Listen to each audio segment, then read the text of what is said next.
Un poco lo que vimos la clase de ayer.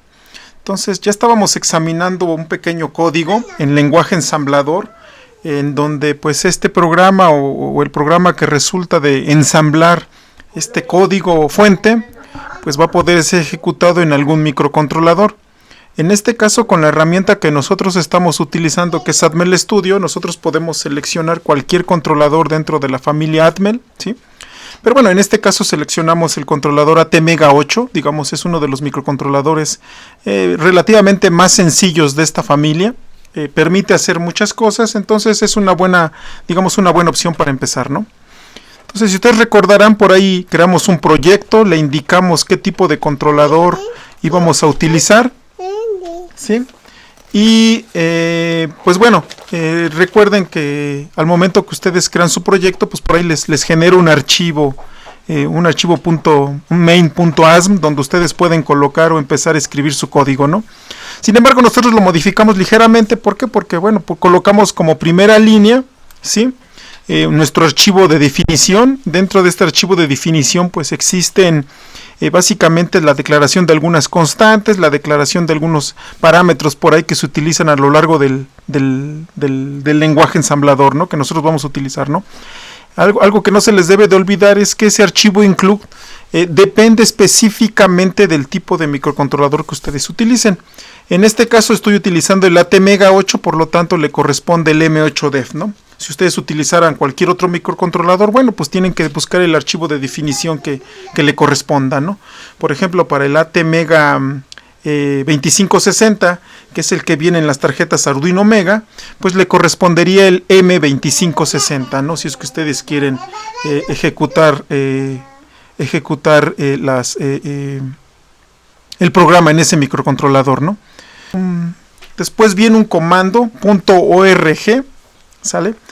Ese comando va a ser bastante importante, lo vamos a utilizar tal vez más adelante, ¿sí? Lo vamos a utilizar más adelante, y ese comando org permite definir la posición a partir del cual se supone va a iniciar la ejecución de mi programa ya dentro del procesador, ¿no? Entonces, por default, al menos para este tipo de microcontroladores, pues lo que se recomienda es que todo inicie en 0, ¿sale?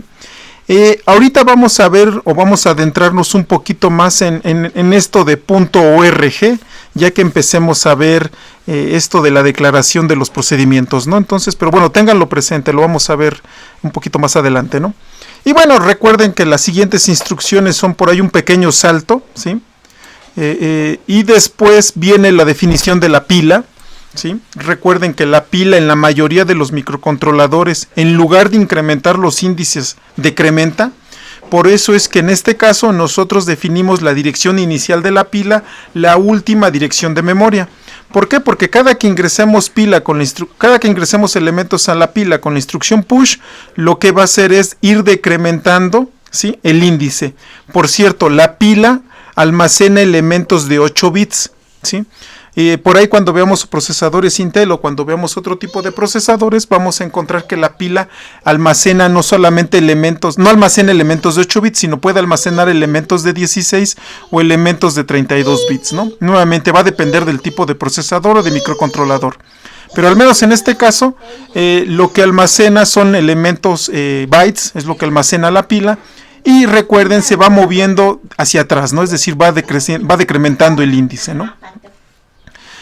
Por ahí la instrucción LDI, bueno, ya la conocemos, carga un número inmediato o una constante, la carga de forma inmediata a alguno de los registros que yo haya definido, ¿no? Ojo, LDI es una instrucción que no puede utilizarse con todos los registros. Aun cuando los registros sean de propósito general, hay instrucciones que no utilizan todos los registros. Entonces, ya ustedes investigarán cuáles registros son válidos o cuáles registros sí podemos utilizar en determinadas instrucciones. ¿Y cómo lo van a saber? Bueno, pues porque cuando compilen les va a marcar un error, ¿no? Muy probablemente les diga, este registro no es posible utilizarlo con esta instrucción, ¿no? A lo mejor R32 no es posible utilizarlo con LDI, pero R16 sí, ¿no? Entonces eso ya ustedes lo van, digamos, descubriendo, ¿no? Out es una instrucción que me permite acceder a alguno de los registros de entrada y salida que tienen los dispositivos. su computadora o el microcontrolador que nosotros estamos utilizando, para poderse comunicar con los dispositivos de entrada y salida, pues tiene que ser uso de algunos registros especiales, ¿no? En este caso, uno de esos dispositivos de entrada y salida se le conoce como puerto, que son los pines del microcontrolador, ¿sí? Tiene 3 puertos, el puerto B, el puerto C y el puerto D. Y para comunicarnos a esos pines, bueno, pues hay que configurarlos primero, y el registro de configuración para el puerto B en este caso sería DDRB, ¿no? Recordemos que si cada bit está asociado con cada puerto del microcontrolador, es decir, el bit 0 de DDRB está asociado con el pin 0 del puerto B, el bit 1 está asociado con el pin 1 del puerto B, y así sucesivamente, ¿no? Entonces, a través de este registro, si yo los coloco en 1, quiere decir que estoy definiendo ese puerto como salida. Si yo coloco en 0 algunos pines y en 1 algunos otros pines, bueno, pues lo que estaría definiendo es que unos van como salida y otros van como entrada, ¿no? Entonces, deben de tener cuidado, ¿no? En cómo van a seleccionar los pines, porque si eventualmente ustedes declaran un pin como una salida, pero lo utilizan como una entrada, bueno, es posible que dañen el microcontrolador, ¿no? Cuando están trabajando con el microcontrolador de forma física, ¿no? En este caso, por desgracia, pues estamos simulando, entonces va a ser muy complicado darnos cuenta de esos problemas, ¿no? Pero hay que tener cuidado, ¿no? Porque si utilizamos una salida como entrada, bueno, pues es posible que dañemos el dispositivo, ¿no? Y bueno, por ahí vimos otras instrucciones como SBI, como CBI. SBI básicamente toma este registro y coloca el bit que yo aquí le indique, lo coloca en 1. CBI toma este registro y el bit que yo le indique aquí lo coloca en 0, ¿no? Empieza desde 0, 1, 2, 3, 4 hasta el bit que nosotros querramos colocar, ¿no? Que en este caso el último sería el bit 7, ¿no? Recuerden que nuestro microprocesador trabaja con bytes, ¿no? Entonces, no sé si hay alguna duda, alguna pregunta. Entonces, déjenme continuar con esto. Si ustedes recuerdan, en su programa existen lo que se conocen como etiquetas y existen lo que se conocen como instrucciones, ¿no? Entonces, déjenme colocar una instrucción sencilla, LDI, ¿no? Déjenme utilizar el registro, no sé, el registro 18. Y voy a suponer que voy a mover el dato 10, ¿no? Entonces, si ustedes se van a su manualito, a su manual del ABR, ahí les va a indicar que hay instrucciones de 16 y de 32 bits, ¿sí? Entonces, déjenme pensar que todas las instrucciones son de 32 bits, ¿no? Todas son de 32 bits. Y déjenme colocar otra instrucción, déjenme suponer, por ejemplo, out, DDRB, R18. Y como son de 32 bits cada una, pues ya llevo aquí en principio 64 bits, ¿no? Y déjenme colocar por aquí una etiqueta. ¿Sí? Y déjenme continuar con otras instrucciones, por ejemplo, LDI, R16, no sé, 80, ¿no? Y tal vez más instrucciones, ¿no? Ya dijimos que cada instrucción consume 32 bits, ¿no? Entonces, ¿qué es lo que hace su... Déjenme poner un salto, se me había olvidado. Déjenme poner por acá un salto. RJMP. ¿No? Y que brinque a salto.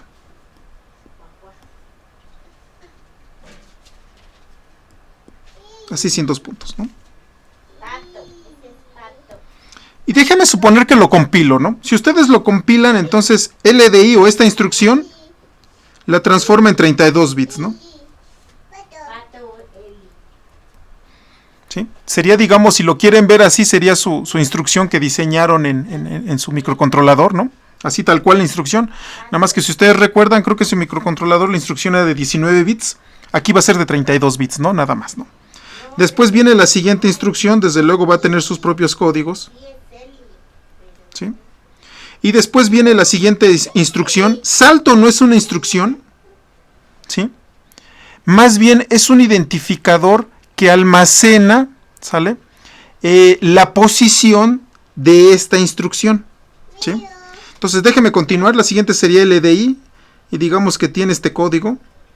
Y finalmente salto que a lo mejor tiene este código, ¿no? Entonces ya dijimos que todas las instrucciones son de 32 bits. Y si ustedes recuerdan, la primera instrucción que pusimos, o el primer, digamos, la primera instrucción que se le da al compilador fue un .org 00. Quiere decir que esta instrucción LDI va a comenzar en la dirección 0. ¿No? Si es la primera, bueno, iniciará en la instrucción 0, en la dirección 0. Después ya sabemos que ocupa 4 bytes, por lo tanto la siguiente instrucción va a estar en la dirección 4. Ya sabemos que ocupan 4 bytes, la siguiente instrucción va a estar en la dirección 8. Ya sabemos que ocupan 4 bytes, la siguiente instrucción va a estar en la dirección 12. Ahora bien, ¿qué sucede con esta etiqueta de salto? Bueno, esta etiqueta de salto, automáticamente el compilador ya sabemos que guarda la dirección de donde está el LDI y que por lo tanto le va a corresponder la dirección 8. Eso es lo que está almacenado en el compilador, ¿no? O en el ensamblador. La palabra correcta es ensamblar, ¿no? Pero bueno, eso es lo que está, digamos, guardado en ese ensamblador que va a convertir nuestras instrucciones en ensamblador en código máquina, ¿sí? Entonces, ahora bien, ¿qué sucede si yo, por ejemplo, cambio el ERG y en lugar de ponerle 00 le pongo 100? Bueno, pues entonces esta instrucción LDI ya no empieza en 0, empieza en 100. La siguiente ya no está en la dirección 4, está en la dirección 104. La siguiente ya no está en la dirección 8, está en la dirección 108. Y por lo tanto la etiqueta salto ahora tiene el valor de 108. La que sigue, el salto, ya no está en la dirección 12, ahora está en la dirección 112. No sé si tengan alguna... ¿Qué sucede con los saltos? Aquí tenemos un salto que se conoce como salto incondicional. ¿Por qué se le conoce como salto incondicional? Porque para brincar a la etiqueta que yo he definido, ¿sí?, no se requiere de ninguna condición. Es decir, el salto se efectúa sin realizar alguna comprobación o sin efectuar alguna pregunta o sin revisar alguna condición, ¿no? Simplemente se realiza. El salto puede ir hacia atrás, como sería en este caso, o puede ir hacia adelante, ¿sí? Por ejemplo, si la etiqueta lo hubiera puesto acá abajo, bueno, pues sería un salto hacia adelante. Pero también puede ir hacia atrás, ¿no? Entonces, fíjense que con este tipo de saltos yo pudiera representar, por ejemplo, ciclos, o yo también puedo representar, por ejemplo, if o estructuras de tipo selectivas, ¿no? Con ese tipo de saltos.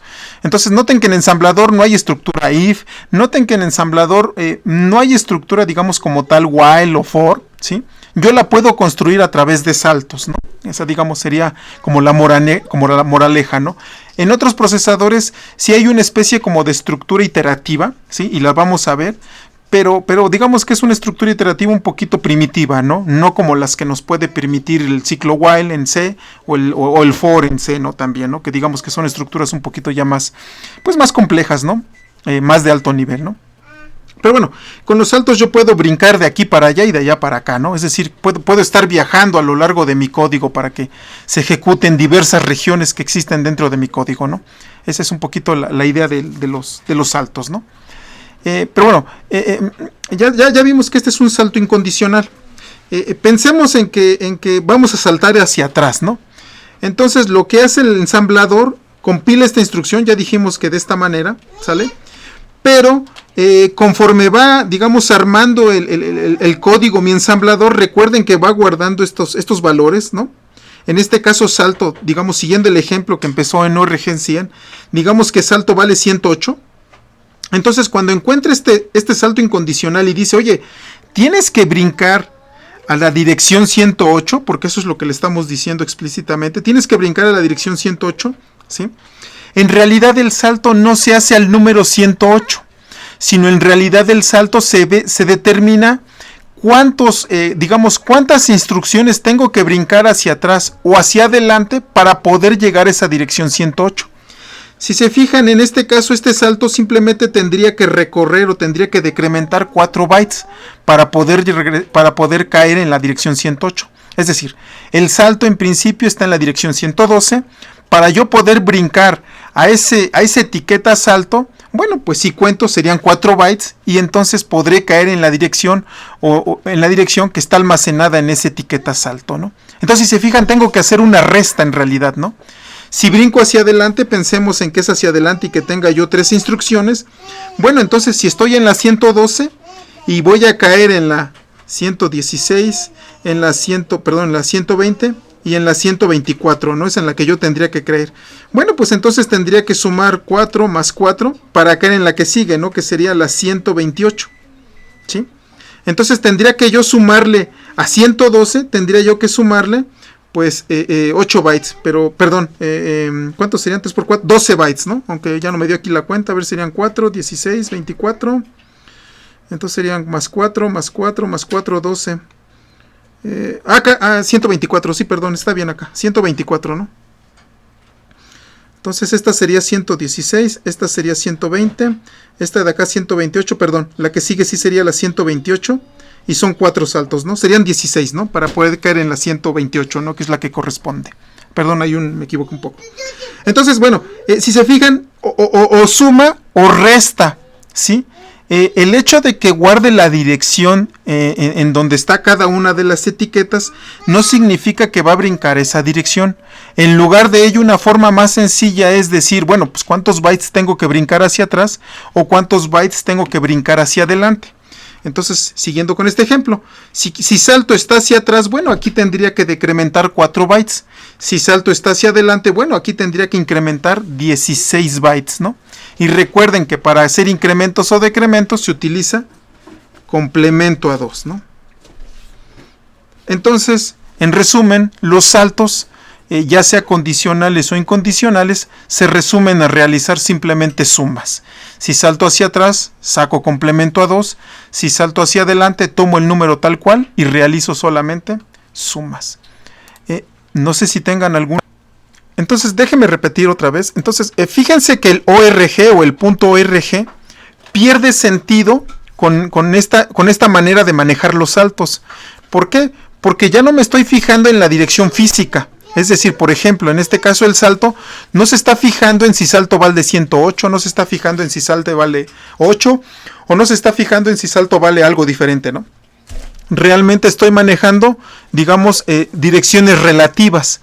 Entonces, en lugar de fijarme si salto vale 108 o vale 8, mejor me fijo cuántos bytes tengo que brincar hacia atrás o cuántos bytes tengo que brincar hacia adelante.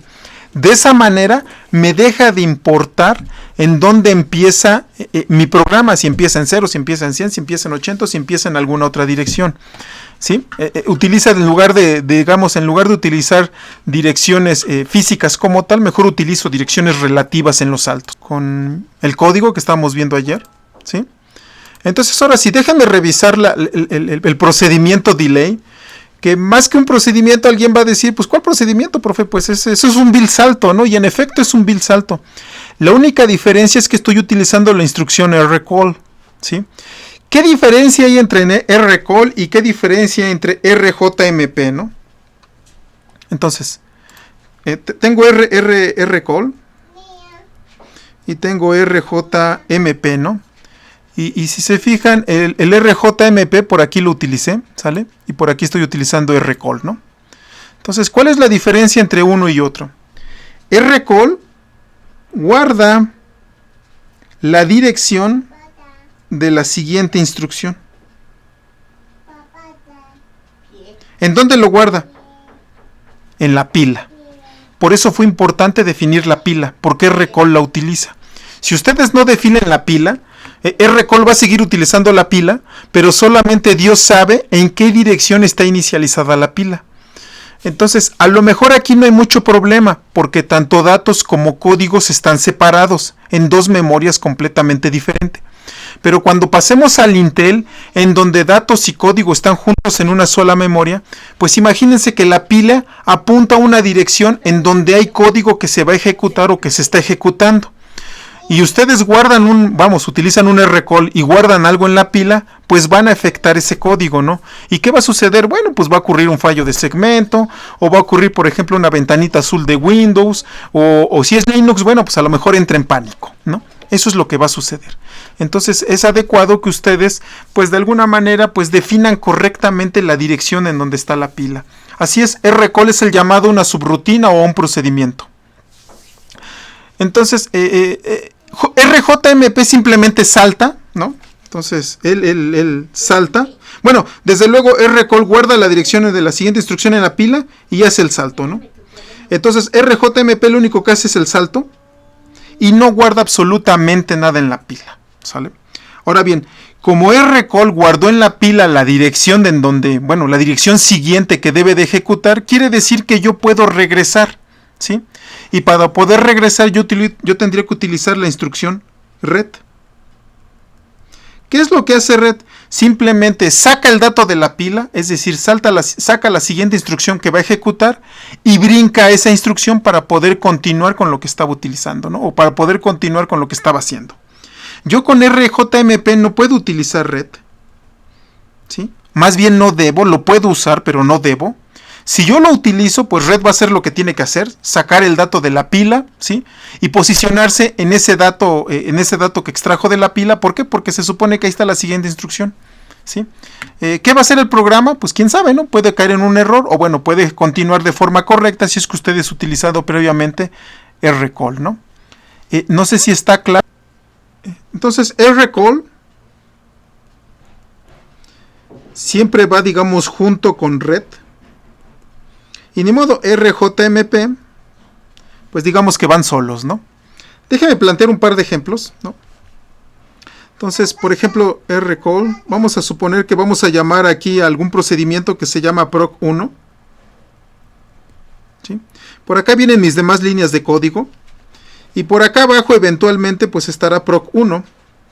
Claro, definido como una etiqueta. Por aquí está el código que le corresponde a proc1. Y si yo quiero regresar a la siguiente instrucción, es decir, a esta, cuando termine de ejecutar mi procedimiento, bueno, tendría que hacer uso de la instrucción red, ¿no? Entonces, digamos que mi proceso es ejecuta este procedimiento, brinco a este procedimiento, ejecuto las líneas que tengo dentro de este procedimiento, y una vez que encuentre la instrucción red, pues regreso a la siguiente instrucción que se va a ejecutar después del rcall, ¿no? Ese, digamos, sería el procedimiento. Recuerden que rcall almacena esta siguiente instrucción, la almacena en la pila, y con red extraigo o recupero esa dirección de la siguiente instrucción para que el programa pueda continuar con lo que estaba haciendo, ¿no? Digamos que puedo hacer esto con RJMP, pues sí se podría, ¿no? Déjenme colocarlo así. Entonces RJMP proc1. Déjenme por acá declarar una etiqueta que le vamos a llamar regresa. Y ahora sí, las líneas de código. Entonces, por aquí eventualmente estaría proc1 como etiqueta. Por acá estarían las líneas de código. Y como se supone ya terminé, pues yo tendría que hacer un salto, ¿no? RJMP. ¿A dónde? Pues a regresa. Entonces, acá hay un salto incondicional. Simplemente el procesador brinca proc1, no guarda absolutamente nada en la pila, brinco, ejecuto, luego termino de esas líneas de mi procedimiento, llamo un RJMP, pero me dice brinca, regresa, perfecto, pues brinco a regresa y continúo con las siguientes líneas de código, ¿no? Entonces, bueno, este es un ejemplo, digamos, aquí lo que hago es, digamos, utilizar el rcall o utilizar el RJMP. ¿Cuál es más adecuado en este caso? Para este caso particular que utilizo procedimientos, pues el más adecuado es rcall. Pero eso no significa que no puedo utilizar RJMP. Más bien no debo, ¿no? Pero lo puedo utilizar. Un poco la idea ahora será examinar qué es lo que hace delay, ¿no? Cuál es el funcionamiento de delay. Pero antes de ver su funcionamiento, bueno, pues hay que entender el por qué, ¿no? Entonces, bueno, ya dijimos que nuestro procesador básicamente, en general, no todas las instrucciones, pero en general la mayoría de las instrucciones se ejecutan en un ciclo de reloj, ¿sí? Habrá algunas instrucciones que se ejecuten en 2 ciclos, habrá algunas instrucciones que creo que se ejecuten hasta en 4 ciclos, ¿no? ¿De qué va a depender ello? Bueno, va a depender del tipo de instrucción, y para saber cuántos ciclos utiliza cada instrucción, bueno, le pueden echar un ojo al manual en la sección de instrucciones, y ahí les dice cuántos ciclos de reloj consume cada instrucción, ¿no? Pero bueno, para facilitar las cosas, pensemos en que estas instrucciones consumen un ciclo. Entonces, su procesador más o menos está trabajando a 16 MHz. Entonces, quiere decir que cada instrucción la ejecuta en el inverso de ese valor, es decir, 1 entre 16 MHz o 16 millones. Fíjense que cada instrucción, su ejecución consume este tiempo. Que serían en total, digamos, 62 nanosegundos, ¿sí? Entonces, cada instrucción consume 62 nanosegundos, ¿no? Entonces, pues es un tiempo efímero, muy, muy pequeñito, ¿no? quiere decir que en 62 nanosegundos se enciende el LED y en 62 segundos apaga este LED, en 62 nanosegundos apaga este LED, en 62 nanosegundos se enciende el LED y se regresa, ¿no?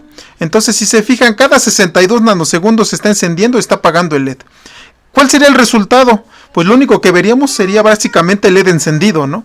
Es decir, lo enciende y lo apaga tan rápidamente que en principio veríamos el LED completamente encendido o veríamos el LED siempre, ¿no? Entonces lo que necesitamos hacer es pues agregar por ahí un retardo, ¿sí? Que me permita ver de forma correcta el ver cómo se enciende o cómo se apaga el LED. Desde luego, en este ejemplo requirió de ver de forma, digamos, ver de forma correcta cómo se enciende o se apaga el LED. Habrá algunas otras aplicaciones en donde pues nosotros requeriremos de velocidad y por lo tanto no será adecuado colocar los retardos, ¿no? Entonces, bueno, déjenme descomentar el delay. Y ahora sí vayamos hacia lo que hace delay. Delay, si se fijan, es un procedimiento que el primer paso es cargar el registro R17 con el valor FF. Es decir, pone el registro 17 con puros unos. Después hay otra etiqueta. Carga el registro 18 otra vez con puros unos nuevamente, ¿sí? Otra etiqueta y carga el registro 19, pero ahora ya no con puros unos, sino con el valor 40, ¿no? Después viene una etiqueta y lo que hace es decrementar el registro 19. Después viene otra instrucción BRN, que significa branch, ¿sí? Y básicamente sería salta si no es igual. Entonces la pregunta aquí es, oye, a ver, espérame, ¿cómo que salta si no es igual? Si no es igual, ¿qué cosa o cómo está la cosa? Si ustedes recuerdan en su microcontrolador o en su procesador que diseñaron, cuando ustedes realizan una resta, si la resta o si los dos números que intervienen en la resta son iguales, el resultado es 0. Como el resultado es 0, por lo tanto, se activa la bandera de 0.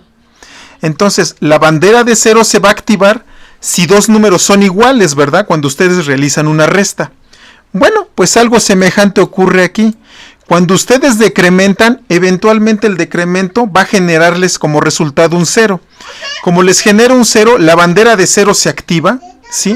Y como la bandera de 0 se activa, quiere decir entonces que que esa resta ficticia resulta en que dos números sean iguales, ¿no? Entonces, es cuando este salto entra en acción. Básicamente este salto lo podemos traducir como salta si la bandera de 0, es decir, la bandera Z, salta si la bandera de 0 pues es diferente de 0, ¿no? En otro caso, pues tendrás que saltar. De ahí que se traduzca como salto si no es igual. No sé si haya quedado claro esta explicación. Este salto, BRN, utiliza como criterio para saber si salta o no salta, o utiliza como criterio para saber si va a brincar alguna dirección o no va a brincar alguna otra dirección, utiliza como criterio la bandera de 0. Si esa bandera de 0 es 1, significa que el resultado, ¿sale? Que el resultado anterior no fue 0. Por lo tanto, continúa iterando. A eso se refiere con branch NU, ¿no? Bueno, branch not equal. Es decir, salta o bifúrcate, creo que sería la traducción más aproximada. Salta, digamos, si no es 0. Es decir, salta si la bandera de 0 vale 1. Eso es lo que está haciendo esa instrucción. Exactamente.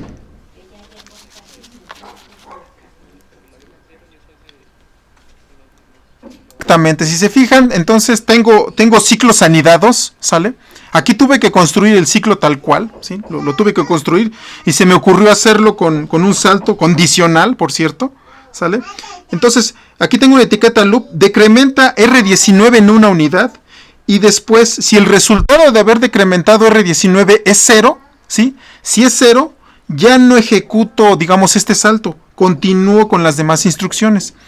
Pero si el resultado de haber decrementado R19 es diferente de 0, por lo tanto la bandera de 0 va a ser 1 y continúo dentro de mi ciclo, ¿no? Continúo iterando, vamos, ¿no? ¿Así hasta cuándo? Pues hasta que la bandera de 0 sea 0, ¿no? Perdón, estoy diciendo las cosas al revés, me equivoqué. Continúo iterando, ¿sale? Mientras la bandera de 0 es 0. Y me detengo cuando la bandera de 0 sea 1, ¿no? ¿Por qué me detengo en ese momento? Porque bueno, en ese instante el resultado de haber decrementado R19 vale 0 y por lo tanto continúo con la ejecución de mis demás líneas, ¿no? De mis demás instrucciones de código, ¿no? Pero perdón, me equivoqué ahí. Entonces, si se fijan, tengo ciclos anidados, ¿no? Después de haber decrementado R19, ahora le toca R18, ¿sí? Y después de haber decrementado R18, le toca a R17, ¿no? Entonces, si lo quieren ver, digamos, en un lenguaje de alto nivel, ¿sale? En un lenguaje, digamos, como lenguaje C, pues lo que estaría haciendo sería lo siguiente, ¿no? For R19 igual a no me acuerdo cuánto le puse, creo que 40 en hexadecimal, ¿no? Mientras R19 sea mayor que 0, ¿no? Mayor o igual que 0, y aquí R19 lo voy decrementando, ¿no? Luego por ahí tengo otro ciclo for, ahora con R18, y creo que ese lo inicializamos en FF, ¿no? Cuando R18, mientras R18 sea mayor o igual que 0, y decremento R18, ¿no? Otro ciclo, y finalmente for con R17, si no mal recuerdo. Con R17 mayor o igual a 0, y R17 menos, ¿no? Y no hago absolutamente nada, ¿no? Si lo quieren ver así, este ciclo para lo único que me sirve es para perder el tiempo en mi microcontrolador, y más o menos pierde el tiempo durante un segundo, ¿no? Esa es un poquito la idea de estas operaciones, ¿no? ¿Cómo podríamos saber de manera exacta cuánto tiempo estoy desperdiciando o cuánto tiempo me está tomando? Bueno, pues ya sabemos que esta instrucción me consume un ciclo de reloj, y habíamos dicho por ahí que eran 62 nanosegundos. ¿Cuántas veces se va a ejecutar? Pues creo que alrededor de 40 en hexadecimal, ¿sí? Entonces tendría que multiplicar 40 en hexadecimal por 62 nanosegundos para saber más o menos este ciclo, cuánto tiempo me toma. Y luego tengo, ya sabiendo cuánto tiempo me toma este ciclo, pues le tengo que sumar estos 62 nanosegundos que me consume esto. ¿Para qué?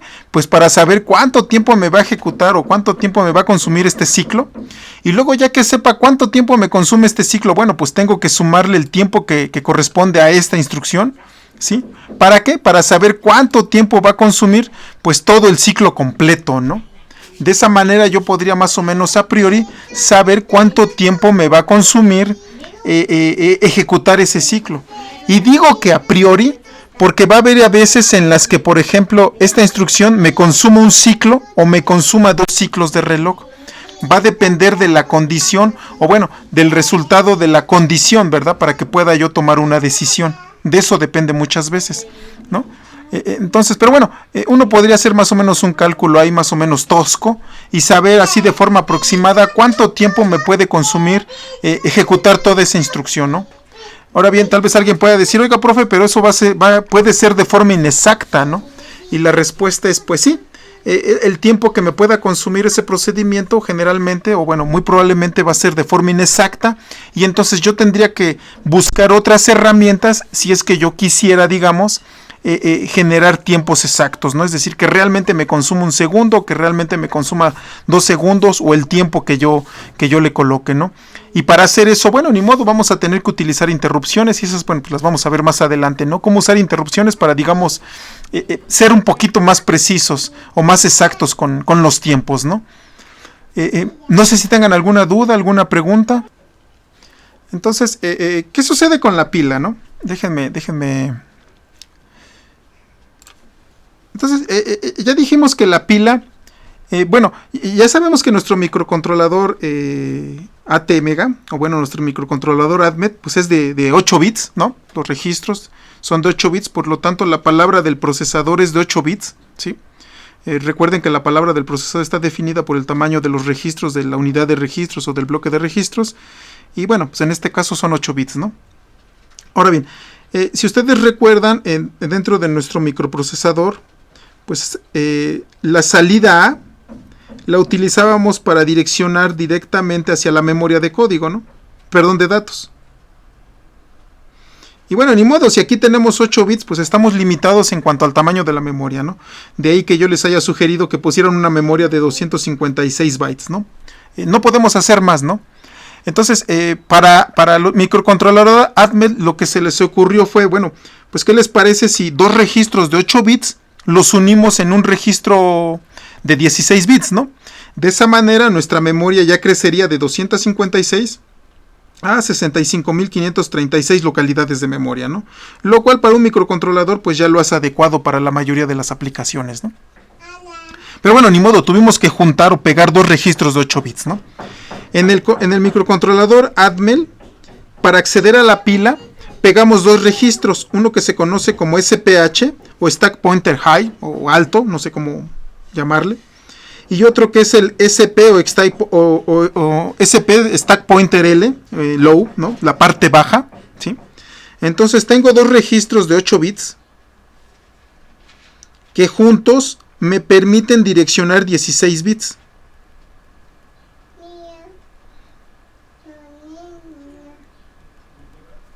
Ahora bien, ¿qué coloco en esos registros? Nosotros ya sabemos, o bueno, les he comentado que la pila que ustedes han diseñado, digamos, en sus materias de estructura de datos, la pila generalmente ustedes le colocan un índice y conforme van almacenando datos con la operación push, ustedes lo que hacen es ir incrementando el índice de la pila, ¿sí?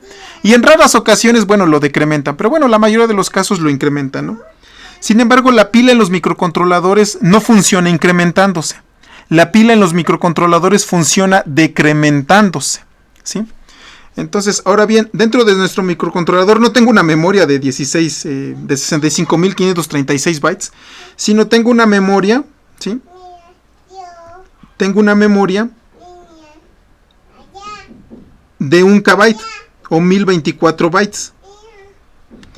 Quiere decir entonces que en principio esa memoria iría de la dirección 000 a la dirección 0400 en hexadecimal, ¿no? ¿Sí? Pero ojo, también ya dijimos que por desgracia o por fortuna, el mapa o el espacio de direcciones de memoria de datos, pues bueno, ni modo, está pegada ahí junto con el espacio de direcciones de entrada y salida y está pegada por ahí con el espacio de direcciones de los registros, ¿no? Entonces, ni modo, por acá arriba tenemos registros, por acá arriba tenemos entrada y salida, ¿no? Ni modo, así le hicieron. Por lo tanto, mi memoria ya no empieza en la dirección 000, sino si ustedes recuerdan, empieza en la dirección 0060. Perdón, aquí me equivoqué, la última dirección no es 400, la última dirección es 3FF, ¿sí? Porque incluyo el 0. Ahora sí, empiezo en la dirección 60 y voy a terminar ¿hasta dónde? Bueno, pues voy a terminar hasta la dirección 05FF, si no mal recuerdo, ¿no? Perdón, 045FF. Entonces, 045F, ¿no?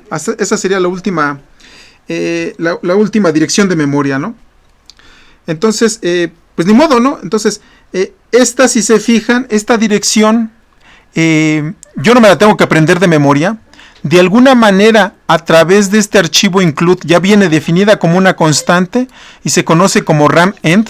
Entonces, si ustedes abren este archivo y buscan esta definición, van a encontrar que vale eso, 045F, ¿no? Eso es lo que ustedes van a encontrar, ¿vale? Ahora bien, entonces tenemos que asignar a SPH la parte alta, los 8 bits más altos, es decir, en este caso valdrían 04.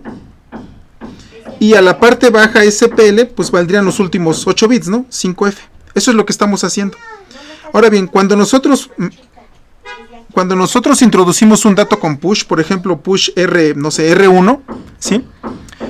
¿Cuál es el procedimiento? Bueno, pues guardamos el dato, decrementamos en una unidad la pila y guardamos ahí el dato, en este caso R1. Si hacemos otro push, decrementamos la pila y guardamos ahí el dato en R2.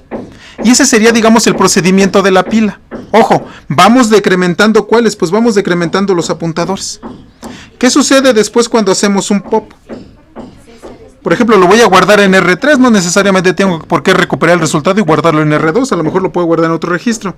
Bueno, pues sucede el caso inverso. Saco el dato, incremento. Saco el dato e incremento, ¿sí? Esa sería la operación de la pila. Entonces hay que tener mucho cuidado, ¿verdad? Porque si ustedes guardan muchos datos en la pila, pues es posible que se queden sin memoria, ¿no? En otras palabras, en principio nada más podría guardar, digamos, si todo va correctamente, a lo más podría guardar 1024 bytes o 1024 elementos dentro de mi pila, ¿no?